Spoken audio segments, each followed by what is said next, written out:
I'm doing one more from South Pacific. Now, if you remember, there's a subplot with a young, wealthy boy from Philadelphia, from the main line. His name is Lieutenant Cable. He's the sexy one that in the revival production he's with his shirt off and or whatever. But Bloody Mary even though he's supposed to marry some girl in Philadelphia, he's in the South Pacific, and Bloody Mary brings him to the enchanted Bali High where he meets her daughter, Liat, and is that her name? I think. And he falls in love. They're having an affair or whatever, and it always made me. Now I understand it, but when I was young, I didn't quite get it. But Nellie's big problem is that she doesn't realize that the two kids that are living with Emile, the French planter, she thinks that those are the kids of the servant or something, but he used to be married to a Polynesian woman, and because Nellie's from the Midwest, she finds that too much to take, that it was an interracial marriage and the kids were his, and so that for a while she is pulling back from being with him, but then he goes on a mission where he could die, and actually Lieutenant Cable dies, but Emile doesn't die. So then she's happy to be with him and raise the children. So the whole message was anti-bigotry and anti-racism. Now, I read about this recently in a couple different places.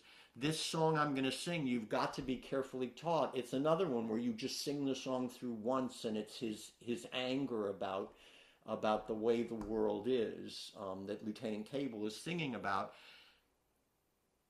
They were saying in the South they wouldn't let them have this song in the show. They would ban the show because it was condoning interracial marriage.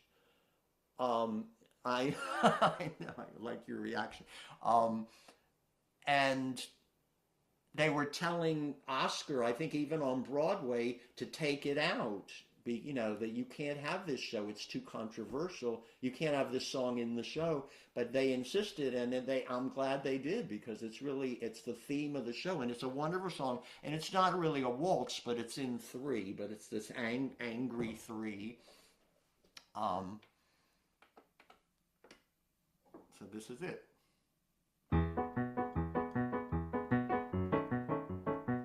You've got to be taught to hate and fear. You've got to be taught from year to year. It's got to be drummed in your dear little ear. You've got to be carefully taught. You've got to be taught to be afraid of people whose eyes are oddly made, and people whose skin is a different shade. You've got to be carefully taught. You've got to be taught before it's too late, before you are 6 or 7 or 8, to hate all the people your relatives hate. You've got to